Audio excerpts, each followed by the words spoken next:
Hello. Welcome to the Tutors of Life podcast, where we research life so you don't have to. Episode 281. This is your host, Shaun Tutor. And this is Sam. And this is a Tutor episode where we try to teach you something new. Maybe you should say that. Would that make you feel better? No. The whole thing? Yeah. Because you said you want a longer thing. It's all right. Are you just thinking because Andy Frisella's intro is like 30 seconds long? I don't think so. Oh, okay. Because that's long. His is really long. His is long. We go through ours so fast, like my little thing so fast, like 2 seconds long, that I feel like I'm forgetting something. Where if I had like an 8-second saying, it wouldn't seem, I don't think it'd seem like I'm just missing stuff. Mm-hmm. Does that make sense? Yeah. But maybe I'm wrong. You're talking really quietly now. I just wanted you to know that. Cool. Yeah. I guess, we've been told that our intro doesn't fully describe what our podcast is. Yeah. Okay.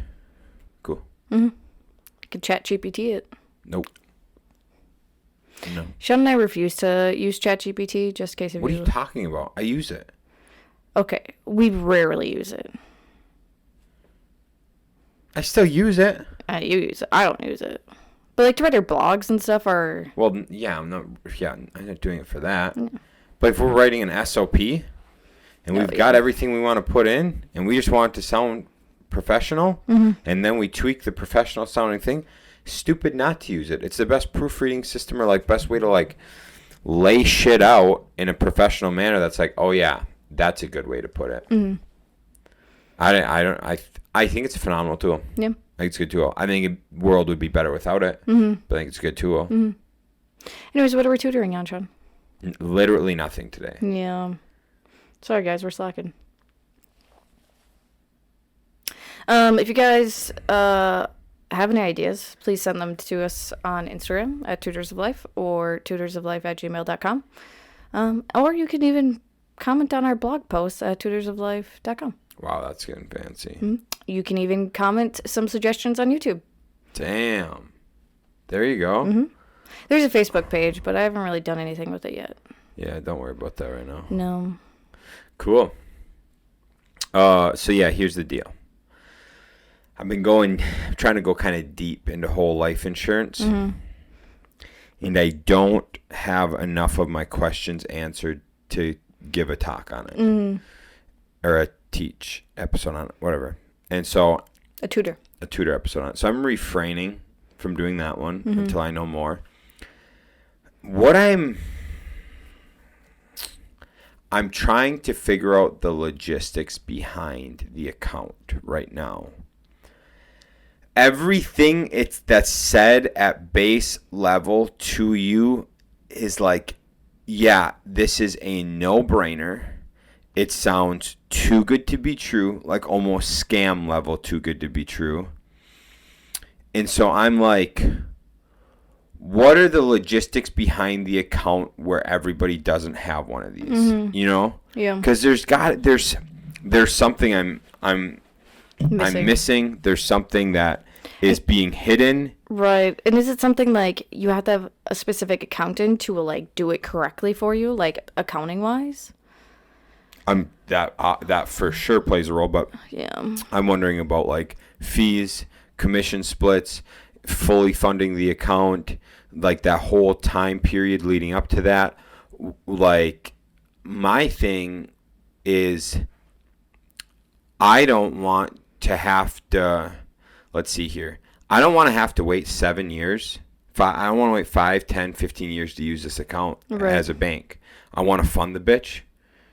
Drop a bunch of money into it, and then continue to add every month. Yeah. I don't want to be like, oh, I want to have $500,000 in there, and it take me 10 years to get there, and I got to do monthly payments to get there. Yeah. Now I want to drop half or more into it, and then fucking add from there. Mm-hmm. And then that way, I can immediately be building it and growing it and using it right away for like its benefits of you get 4% on the dividend no matter what. You can lend it out at your terms you set.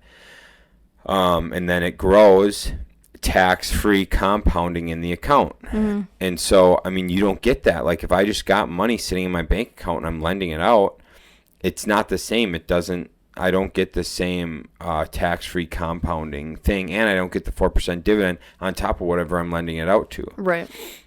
So I don't really know.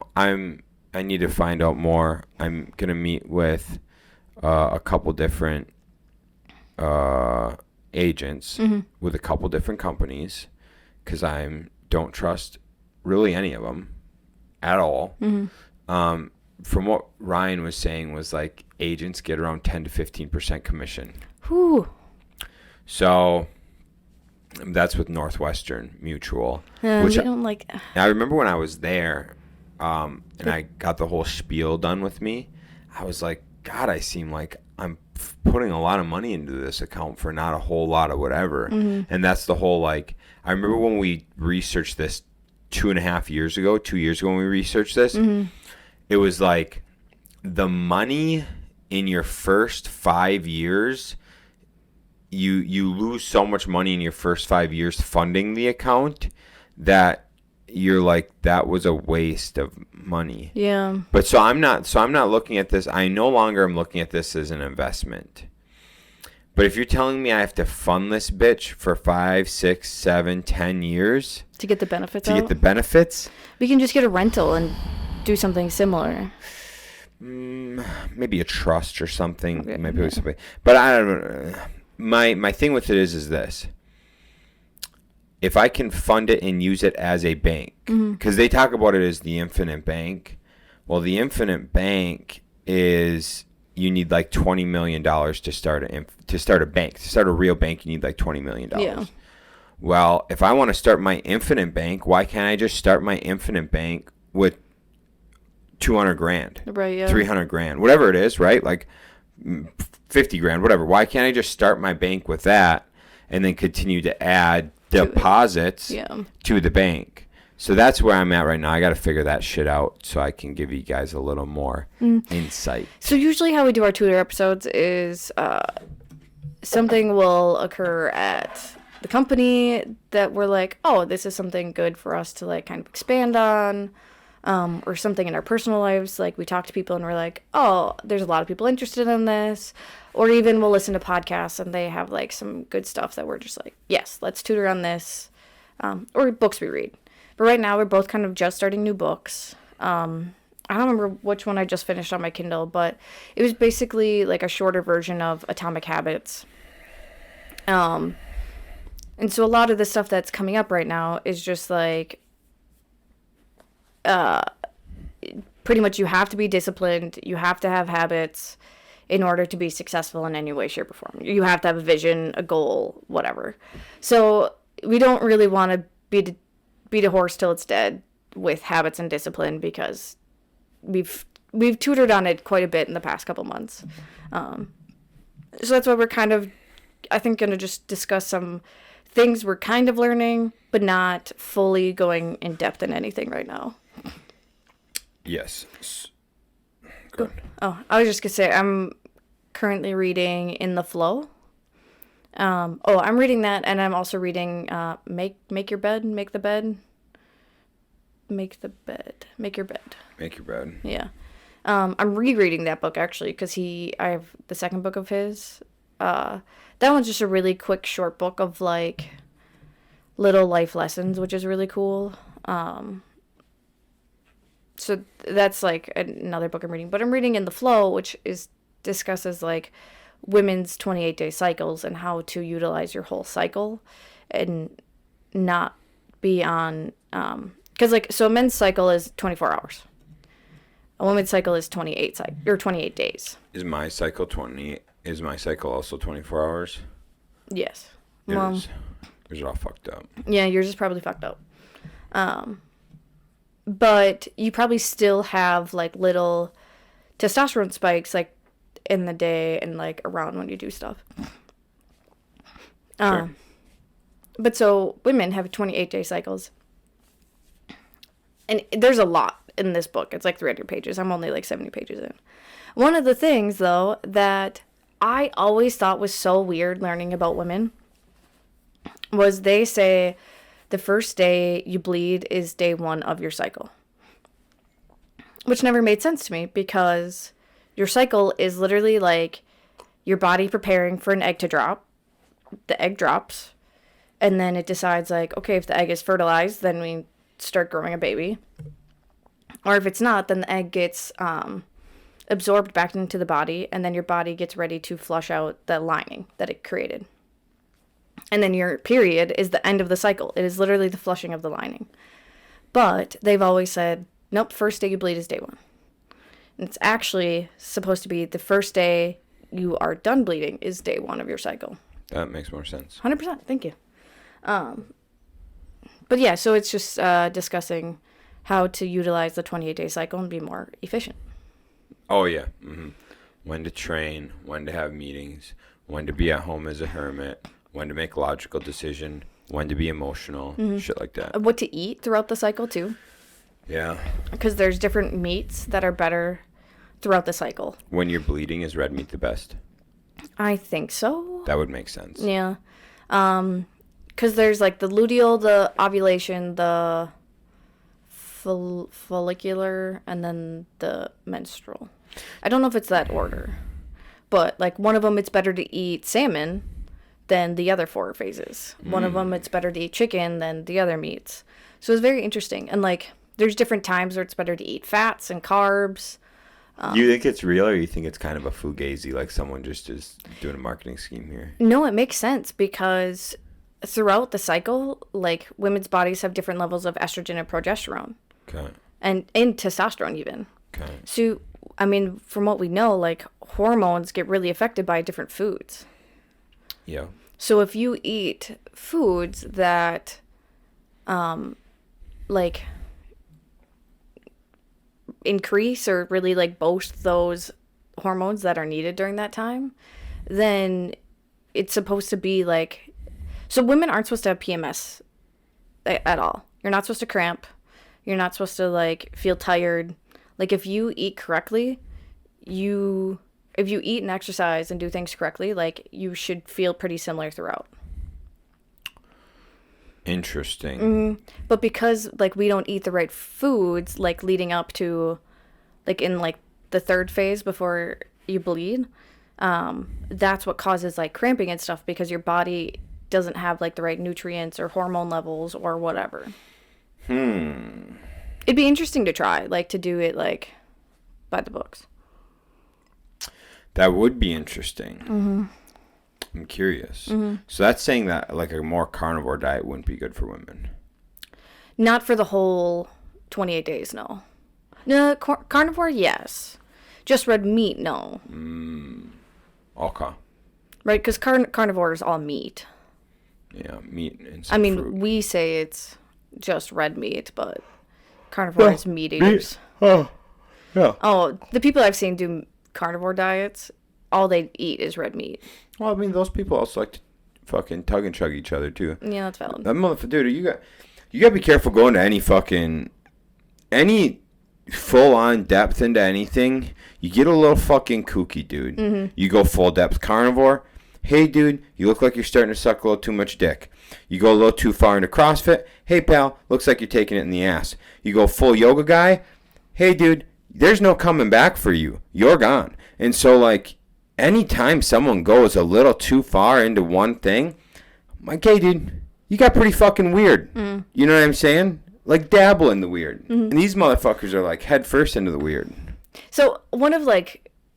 something we've discussed for this podcast. You just can't tell me salmon's not good, and that's not a carnivore thing. Go fuck yourself. That's retarded. Yeah, because it's meat. Yeah, dude. How dumb. Okay, keep going. Sorry for pescatarians, like, only eat fish. But carnivores are all meat. It's not red meat. I'm pretty sure last time I checked, chicken and pork are also. Anyways, go ahead. Yeah. One of the things that we would really like for this podcast is to do, like, really full in-depth things. We've discussed this for years. To be like, okay, we're going to spend 30 days doing this, and we'll make a we'll probably do little snippets of, like, what we've noticed, like in the talk episodes, but then have a really in-depth tutor episode at the end of it. So I think this would be something really cool for me to try, is Yeah. to read the book and then actually implement it for a month to see what I've noticed. Right. I think that'd be so, so cool. Yeah. Yeah, that's true. I'll never try vegan. Well, no, it's not vegan. So, are you just saying that's one thing you'll just never try? I'll never try it. I don't know why we would try something so idiotic anyways. Yeah, it just doesn't make sense. But that's one thing, like, I always said that. I wanted to do that. I was like, I want to do, like, 3-month snippets of things, like 3-month challenges to see how they are. But then I was like, that would fuck up the flow of my life so much that I've really moved away from me wanting to do that to more like a structured because like if I were to change my diet every 3 months to try something different, if I do like different types of training every 3 months, Yeah. you just never get good at anything and you're always just bouncing. Yeah. So that's why I decided to get away from all that. Mm-hmm. But I mean, if it's things that we think we would do and implement for our life, it'd be good to try it and Right. give our feedback. I mean, we're kind of behind on the game, but that's okay. Soon we're gonna start like some gardening. Like we're gonna start growing some sprouts downstairs. So when come like May, when the last frost should be, we can go plant them right away and have a good start and stuff. So I mean, that's something very easily we could like tutor on. Like, okay, This is what we tried. This failed. Right. We tried this and this worked. It'd be cool actually if we got like one of your aunts on for that. That would work. They're garden Goddesses. Yeah, they are. Yeah. Marigolds, if you're curious. Plant marigolds in your gardens to keep away bugs. Bugs or deer, one of the two. I don't know. I have a whole bunch of notes in my notebook, too, from the Home and Garden Show of, like, other things you can do to, like, keep deer and bugs away. And all of the things she gave, which was really cool, are all, like, dog-friendly, which made me really happy. That's cool. But, yeah, so we're just going to kind of talk about some snippets of things that we're kind of learning right now. Mm-hmm. The power list. Mm-hmm. We discovered we were doing the power list wrong. Mm-hmm. I always felt like we were doing it kind of weird because there were so many times where Shaun would be like, well, I failed the day because so-and-so didn't do this, which prevented me from doing what I needed to do. Right. And I was like, that just doesn't make sense that, like, someone else impacted if you won the day or not. Yeah. And so I went back and listened to episode 16 of the MFCEO project, or it's just on Andy's Real AF. It's not on YouTube. It's only on audio. Mm-hmm. Which in reality, it's actually episode like 316, but whatever. Because they didn't number the first 300 episodes. But whatever. So I went back and listened to it, and it's actually like another way of gaining habits is basically what it is. And so Shaun and I were trying to figure out, because we're like, well, if you keep going, like, eventually you're going to end up with 100 habits. And, like, how is that? You're not going to have any time to do anything. Right. But then we started brainstorming out loud about it. And a lot of it's just, like, just to get you started. So, like, my goal is to eventually, like, get a six-pack. Okay, so the habit I want to start with is just do abs every single day. Mm-hmm. So I didn't specify how long I had to do them, how many, like, sit-ups I needed to do, nothing. Like, it was just do abs. Well, like, once I eventually, like, it's just a habit that I just do abs every day, doesn't matter what, then I can put, like, do, like, a HIIT workout or something to, like, add to it. Or, like, a 10-minute ab workout. So, like, you can level up your habits as you go.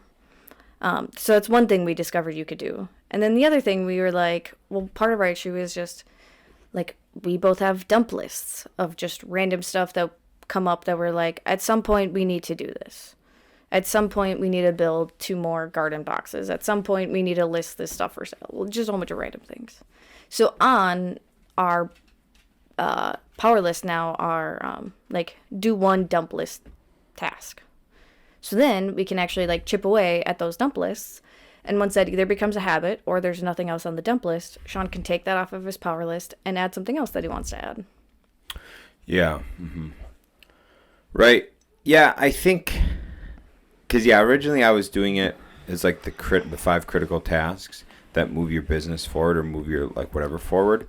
That's how I was doing it. Was like if I reach these 5 things, which essentially were just 5 tasks of the day, like if I do these 5 tasks, man, it would be a really good day. Like a lot of shit would have got done. And so I would do like certain milestones and certain things and to get done. But then we'd have hiccups at work. Someone would call in sick, and then like we wouldn't be able to reach those things. And I was like, damn. So anyways, yeah, we're switched to more like personal habit based, that if you do these habits, you win the day or whatever. Which makes sense for building habits a lot more. But for the critical, I still don't understand, like the critical task to move the business forward. He talks about like, oh, if you finish your power list by 10, your day's over. But I'm like, that's not true. Like, what do you, like, I still have a business to run. You know what I'm saying? Like, how is doing 75 hard mean the day is done by 10? It doesn't even make sense. That's why I never put it as habits, and I put it as, like, critical things that need to get done in, like, business or life. You know what I'm saying? Yeah, which is, like, kind of how we were trying to discuss is, like, okay, do something related to sales every day.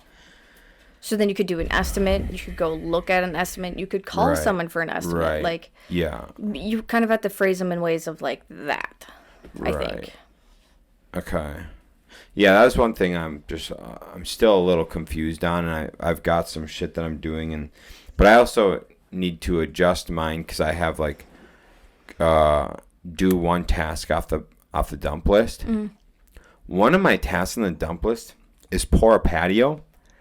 And I'm like, that'd be pretty hard to do by myself in a day. So that's going to take some coordination. Another one is like finish setting up the back shed at the office. I ain't getting that done in a day. No. Even if I dedicated the whole day to it, it isn't getting done. So it needs to be like work on a dump list task. Oh, yeah. You know what I'm saying? Yeah. Just because I'm like, there's multiple things. Like, I know there's no way I'm setting up the whole gym in a day. Yeah. With still running the business, doing my 4 other tasks. It's just not a realistic thing. Yeah. So anyway, yeah, I would actually live at work nonstop if I start doing if I get a little crazy. Yeah. So I don't know. I'm fully I've been doing critical. Let's say this. I've been doing critical tasks, 5 critical tasks, for the last year and 4 months, year and 5 months, year and 6, something like that. And I bet you I've won 85% of the days. Yeah. So what if that's like one of your items, like complete 3 out of 5 critical tasks? Right? Couldn't that be something?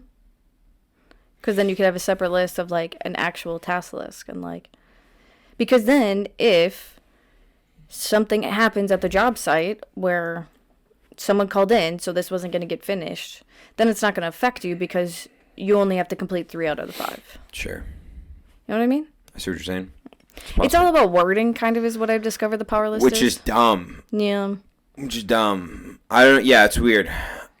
I don't know. We'll see where this all goes and stuff. And we'll see how it plays out. One of them like the power list thing, that like the 75 hard aspect, you do 5 habits a day. Yeah, I understand that. That makes sense. But those aren't critical tasks to me. Like, those are habits. And I've got critical tasks. I've got to get my estimates done. I got to go look at houses. I got to make sure properties are progressing. Got to make sure material and everything's ready for people to work. I gotta meet with people. I gotta talk. Like, that shit's critical to the betterment of the company. So you're telling me fucking working out an extra time during the day is gonna make my company successful? That's not critical. No. Critical is getting the estimate done and getting the estimate approved. You know what I'm saying? I don't fucking understand. I need to just maybe ask them a question, because but whatever. I honestly think I should do both. Yeah, that's what I'm saying. Like, yeah. So you can have like habits, but then I still feel like I got to have a critical task list. Yeah. or like your priorities for the day. Right. That's like living off the 12-week year. Yeah. So I guess you could do like the power list for habits, and then you would have to do another, or then you'd have to run it off like a 12-week or a VTO traction. So that's model. what I liked about the new planner I got, because it has that original page of like this week's priorities, this week's whatever, and then it has that habit section for every single day or whatever.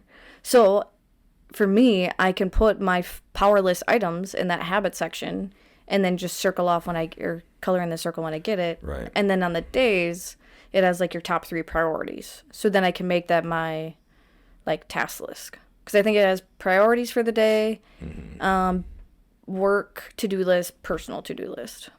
Okay. And then it has like lines like in the regular day as well.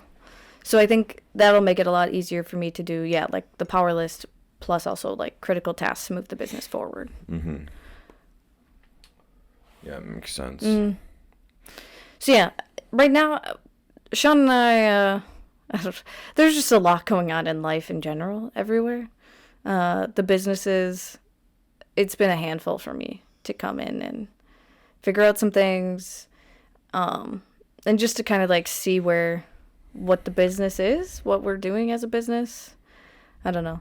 It's been fun. I've been really happy to come join on, but it's like, it's just so entertaining now that there's like 4 of us. It's just like constantly like everyone has a different idea of how things should go. And it's like with every single part of the business, everyone has a different idea.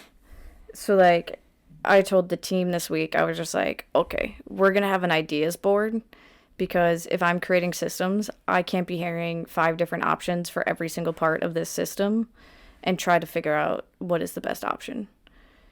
Because right now I have 100 different ideas for every single little part of the business, and I can't focus or actually create a system for anything because there's so much other stuff going on in my head.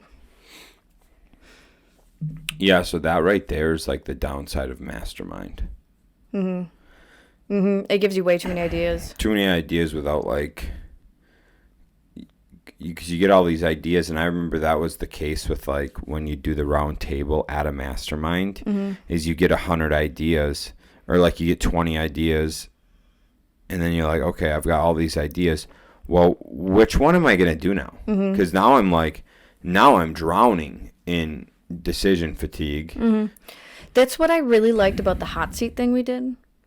So you had one person in the middle, and so they had to bring up one problem they're having in their business. So only one problem. And then there was only 4 or 5 other people in the group. So then for 5 minutes, those 4 or 5 other people discuss the problem as if that person's not there. So they could come up with like different ideas to fix things or like suggestions or whatever. But the person couldn't Here. they could hear, but they couldn't say anything. That's right. And the point of that was because otherwise people will always be like, oh, I tried that. Oh, well, I can't do that because of this. Oh, blah, blah, blah, blah, blah. So it's good to just kind of get all these ideas out and people bouncing off of each other.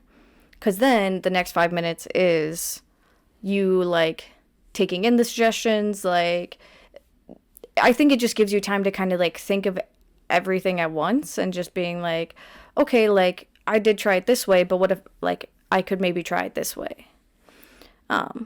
But so that was so much nicer because then you're only getting ideas from 4 or 5 other people and only one part of your business you're having issues with. Right. Yeah. But yeah, I see what you're saying. Like having a whole like 20 people. Even having 3 people giving you all different ideas and there's no like, hey, this is what it is, you fucked. Yeah. Yeah. So it's been fun and interesting. Yeah, it all goes like, so I'm reading The Law of Success by Napoleon Hill. It was 15 books, now it's 1. And the first one is a definite chief aim, which is your vision. In today's terminology, your vision. If we actually wrote a legitimate vision for the company, Okay. A legitimate vision for the company with mission statement and values, core values. Anytime we get those ideas in, this is the importance of knowing where the fuck you're going. Any idea we get in, then you just run it past the vision, mission, core values. Do these align? Nope. Garbage. Which one? Oh, yeah, this does a little bit. This one's a little bit more. Okay, that's when we choose. You always live off of your vision, mission, core values. And the issue is we don't have any of that written in stone. Yeah. So everyone's just fucking blah, blah, blah. And it's like, oh, yeah, all these are great ideas. But they're all great ideas. Awesome, cool. What the fuck's the best idea for us to get us where we want to go the fastest? Right. And there's so many, construction, there's so many parts to a business. Stable living, there was only so many, steps. Way easier. So much easier. Construction, there's probably 5-10x the amount of steps as there is in... Easily. Yeah. So many steps. And, so many more different fucking things. It's being in general construction. If we were just a flooring company, it'd be different. Being in general construction makes me just go, fuck, dude. Go back to group homes. Go into literally any, a handful of other businesses. It's just so much easier. So much easier. Yeah. Dude. So fuck. When we have 50 steps that we need to systemize, implement, and everything. And so I'm trying to work through it top to bottom, because that would make sense, right? You want to go through the flow and make sure it's seamless. Well, now we're having an issue on step number 37. So everyone's like, okay, how do we fix step number 37? Okay, I don't know. I'm still trying to figure out step number 1 through 5. Right. So it's one of those things of okay, we've been doing something, obviously, so let's just keep doing that for now until I catch up and I get to step 37. Well, dude, you know how easy it used to be to do a fucking budget for a guy? Oh my god, yeah. Had a budget, 15 different things. 10 of those remain constant, 5 change. You go in based on the amount of one-to-one care they need, based on a couple other things, property damage, whatever, outings, whatever. You're able to just punch in those things. Yeah. Submit it, easy. Those budgets under an hour, easy. And that's with reviewing the sheet of the motherfucker and doing the assessments. Then you can go do all that stuff, right? Dude, this is not the same. No. A basement estimate compared to another basement estimate, you can get some of the same things will remain constant. The price of a 2x4. Yeah. Okay. Well, that even isn't actually consistent. That's not consistent either. Yeah, you're right. No, it's not either. Right? It's not. So you have to relook up these. Actually, that's true, because I did have to relook it up, and I was like, oh my god, the price is off a little bit from when I quoted one 2 weeks ago. Not much, but cents. And I'm like, okay, cents per board, 10 cents a board, over 100 boards makes a difference, right? Yeah. So all that shit, dude, and different parts of where you'd frame it in at, different whatever. Anyways, there are so many little intricacies that I'm making. I very much see with how much time is spent just calculating out these little things, why specializing or only doing one thing is so appealing.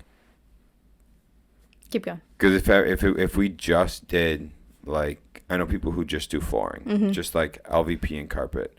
They just give you a square foot price, and that's what it is. Linear foot price for taking off trim, putting it back on.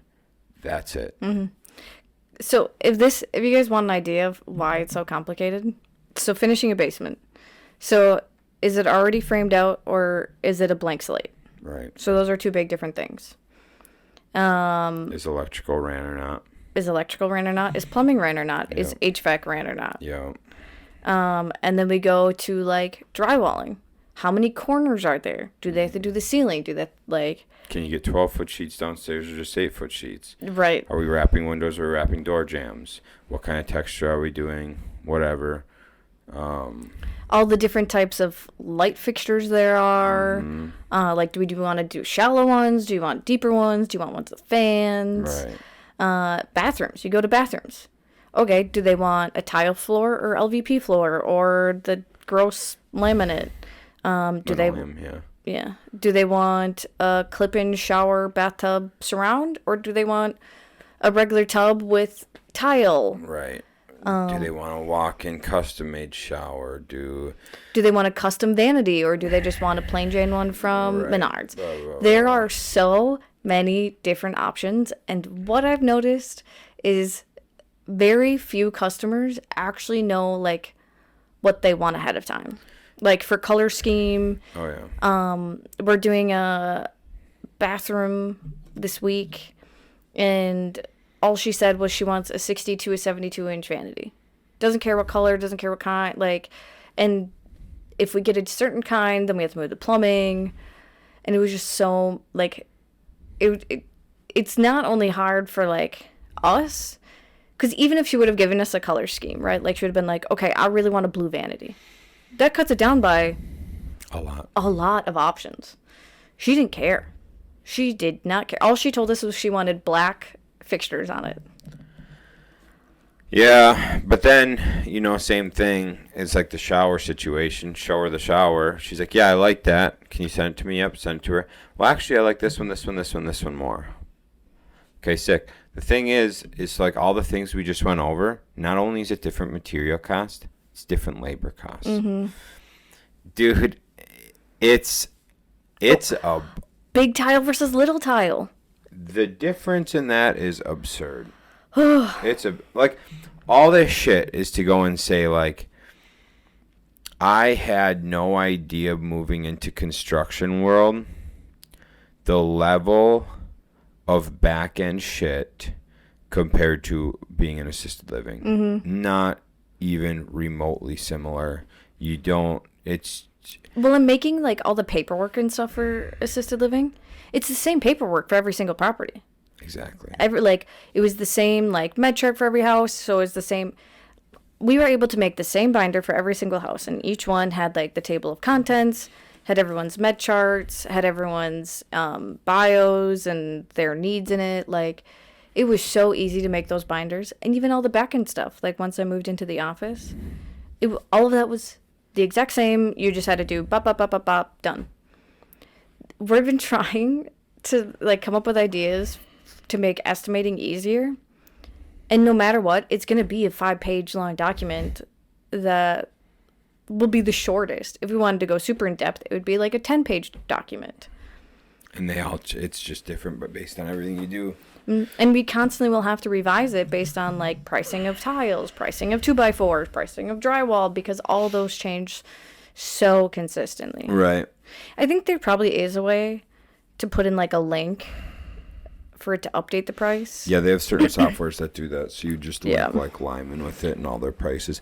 But then Lyman has to update their prices in that software, which I was reading a lot of reviews on some of those systems, and they're like, it's not even worth it because they don't. And I actually talked to George about that. George said the same thing. Like, he's like, yeah, we tried linking it. Says they'd be out of date by 6 months. Mm-hmm. Everything would be fucked up. Now we got to go to the seller and say, hey, sorry, pricing on this vanity was supposed to only be $600, but turns out that was pricing from 6 months ago. So what do you like? It's $800 now. What do we do? And with general contracting too, it's so many new things. So, like, this was the first time we had someone who wanted a 60 to 72-inch vanity. Well, turns out Menards only has the gross white one in stock. Right. So, luckily, Home Depot and Hudson delivers for free. Wild. And they could get it to us within a week. Yeah, the only thing there is we gotta, hopefully it's not broken. Yeah, that's because last time we got something from them. Was it broken? It was broken, and we said, what about this? And they said, well, you can bring it back for a return. We said, awesome, when can we get a new one? 1 month. Okay, awesome. Mm-hmm. So, like, That's also an issue. But anyways, yeah, the whole thing is like, dude, there are what we need to do is we need to set out a legitimate vision with mission statement and core values. Any business, you should do that so everything can be based off of that. Because the more shit we do, the more ring around the rosy, the more like the more you take away from being able to do your job, and the job is so intensive as it is, it's just there. So it's like we're swimming in the ocean, but have no idea where we're swimming to. That's right. You just swimming. Yeah. And we can obviously just keep swimming, but if we have no end goal or idea where we're swimming to, we could just be swimming in circles and have no clue. Right. Or going deeper. Instead of closer. Right.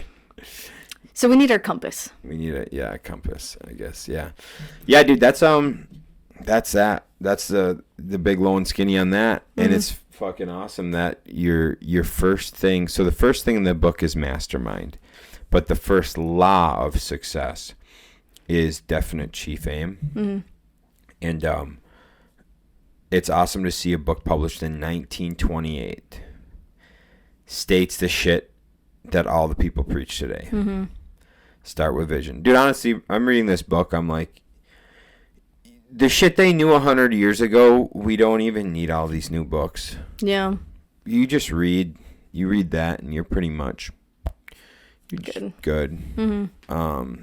But we just keep getting more books and think everything's going to be solved by more books and more I was just thinking about that.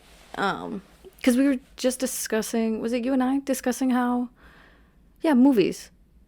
How, like, movies are coming out so fast now that it's, like, not even interesting to go see anything because it's just, like Marvel. Marvel's been coming out with so many movies so quickly. That's a lot of people are like, no, I'm done with Marvel. Like, this is just obviously becoming a money scheme. So, like, they're done with it. And I feel like that's kind of like how books are becoming now, too. Like, everyone's writing a book. Everybody writes a fucking book. There's even, like, all these books back here. Like, this Cassandra Clare, this series is, like, 15 books long. And she keeps coming out with more and more books. And it's just, like, at some point, like, people are going to lose interest and not care about it. Right. What was that one series you read? Eye of the World? The Wheel of Time. The Wheel of Time, yeah. There's, 12 books in that? And Robert Jordan, 14 books, so fuck that. Yeah. 14 or 16, it's absurd. And everyone says, like, you have to muscle through books 7, 8, and 9 to get to, like... 8 through 10, yeah. To get through the good stuff again. It's just like, why? Why waste your time doing that? You have so many other series out there. You're fucking boring through 3,000 pages. Giving up so much life. Yeah. Yeah, dude. That's life. That's where we're at. It's fucked. But yeah, I honestly think, like, Bruce Lee says, I'm not afraid of the man that's done 1,000 kicks once. I'm afraid of the man that's done one kick 1,000 times. I honestly think it's the same thing as, like, reading a book. Like, if I was to just live by the law of success, if I was just to live by that book. That book, The Richest Man in Babylon. Like, right, just have, like, 5 books. If you just lived by that, your level of success would be unmatched. Because it's the same thing as following one operating system. They say, like, you got your 12-week year, you got your EOS system, you got your the E-Myth, like, you've got all that, right? They said you got profit first, all that shit. Drop everything you've learned before. Choose one, and you live your fucking life by that. That's it. You become the best person at implementing traction out of everyone else in the world. That's all you do is implement traction. Everything else does not matter. It's the only way. And that's why they say specialize in shit, because if you fucking specialize in just tile showers, you'll be the best motherfucker at doing tile showers. Boom. And so, like, dude, the more we go in life, I fully, truly understand. That's the same thing with, like, group homes. When we were doing group homes, when we looked at profit margins and when we looked at, like, replicability, 4-bedroom AFHs with this certain clientele. If you just took that, replicated it by 20, 4 different locations, it doesn't matter. You do that process. You don't add in the other shit. You don't add in-home care. You don't do anything else. You do just the one thing. Your profit margin's the highest.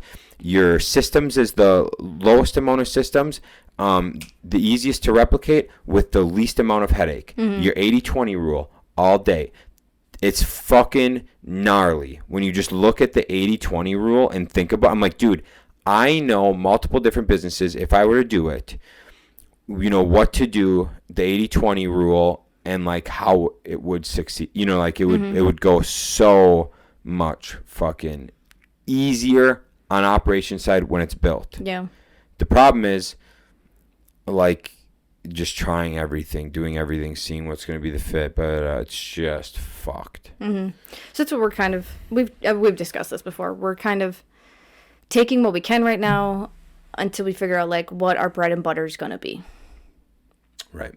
Because we got to make sure, because specializing is good and smart, but I think if you do it right from the bat, it's harder to like profit. Right, because you got to, like the group homes, you just had to take what you got at first. Right. And then once you get your name out there and people know, like, oh, they do this. And you're like, then you can kind of change it to be like, oh, no, I'm actually, like, way better at tile bathrooms than I am at full basement remodels. Right. But, like, it is a trial and error of, like, okay, like, what clients were we best at with group homes? Right. It was very trial and error of like, okay, we've had these types of clients and these type of clients. These ones are going a lot better than these other ones. So let's focus on these ones and make that our bread and butter. Right. So we're kind of just trying in the game of like, okay, what things are our team the fastest, the most efficient at? And what do they like doing too? Right. Because that was another thing. There was definitely a certain client base with the group homes that people liked working with more than the other ones. Oh, jeez, big time. And it was so much easier to staff those houses versus the other houses. So even like taking into consideration, because if we only, like, let's say we do get good at tile showers and baths or whatever, but we only have one guy that will do it and does it well. Well, how are you going to make that your bread and butter when you only have one guy to do it? Right. Because if that one guy leaves, then your tile, tub, and shower business is done. But if we do flooring and we have 3 guys that really like to do flooring and maybe 2 of them like to do trim, well, that's fine. You can have those 2 do trim while the 3rd guy goes and starts the next flooring. Then we could become specialized in flooring. So yeah, it's a lot of, we've been playing with a lot of things. It's very finicky right now. Yeah. And we were trying to specialize in flips, but flips is definitely, one, you have to just have general knowledge of everything, but 2, flips is very, that's still also actually, I think, very specialized. Because we learned throughout the years that there are certain things you should do and certain things you shouldn't do. And to be careful of like your pricing market and where the market's heading. Yeah. I think flips is a lot easier than customer work in the realm of like. Yeah. We get to make the decisions. We make the decisions. We know what finishes are going in it and all that. And so it's just really fast. Like I know when I walk into a kitchen based on the size, I'm like, yeah, this is going to be $9,000. Like, it's just boom. When you do a customer job, you go into the kitchen and they're like, well, I want this. And you're like, all right, now we're at 15, whatever it is. And so. Well, and like flips, we did a lot of the same color schemes just because it is like more appealing. Kitchens, I think, was the only thing that we ever changed in every one. But we had a good general idea, like, okay, if we put in this stain of, actually, all stained cabinets are the same price, aren't they? Or no? No. Oh, no. Okay, never mind. No. But we knew ahead of time, like, okay, we think this stain would look really good in this house instead. Like, if it was a higher-end house, we'd do a higher-end stain. Yeah. But, yeah, with customer jobs, like, you're like, okay, like, this could be anywhere from $5,000 to $15,000, depending on what cabinets you want. Right. And then they go pick out cabinets, and they're just like, I really want these navy blue ones. And you're like, okay, well, that's going to put you at $15,000. And they'd be like, well, but I really want the navy blue. And it's just like, okay, then you're paying the $15,000. Right. Yeah. Because there's like with the cabinet thing, there's like white and unstained are like stocked in like the most basic looking whatever, right? No soft close, nothing. But then when you start to do custom, you get your soft close doors. And you can choose all sorts of different woods, different finish styles on your doors. You different stains, you different paints. The darker the color paint, typically the more it costs, sort of deal. And then they got something similar with like staining and that too. It's weird. But anyways, it's not a cut and dry thing. And so it's all like everything changes and stuff. But the reason I say the flipping side is easier is because you seriously just look at it and you go, okay, well, I know this kitchen's going to be around 8,000 of material if we're going like 10,000 of material if we're going a little higher end for like cabinets. And then we go, okay, well, I know cost for install is this on my guys, and here's my buffer for profit on top. But, and it's also so much easier to like work in an empty home. Just go when you can, You like can set all your tools up, set everything up. Yeah, so anyways, we've got a lot to figure out, yeah, dude. We got a lot to figure out, and so we'll work on doing that. And so here's a little insight into the life of us and us not knowing what the fuck we're doing 90% of the time. 100%. I feel like that, I mean, for anyone listening to this, I mean, I think this was a good episode for you to listen to get an idea of what like business owners need to think about. Just in like day-to-day things. Obviously, every business is going to be different. If you own a shipping business, your logistics will be a little bit different than ours, but there are things to think about. Like, okay, like, are you only shipping local things? Are you shipping 30 minutes out? Or like things like that. And how hard is it to find drivers? Or are you going to have to do it all yourself? What are you going to do when you get a 50-pound package and you have this tiny little girl that can't lift anything over 20 pounds? So that's just a lot of different things to think about for all business types. Absolutely. I'm going to label this episode In the Minds of Sam and Shaun. There we go. Love it. Cool. All right. Well, hope you enjoyed it. Like I said, please send us any suggestions for things you guys want us to do some research on. You can follow us at Tutors of Life on Instagram. You can email us at tutorsoflife@gmail.com. You can check out our blogs at tutorsoflife.com. And lastly, check out the YouTube Tutors of Life. I think it has some weird numbers after it, though. I've been trying to change that. Okay. But we do have YouTube up. I've been posting the videos about a day or two after the episodes get posted. So if you want to watch the videos, just give it a little bit of a delay. So yeah, that's what I got. Comment, give us some suggestions, and we'll see you guys Friday. Sweet. Bye.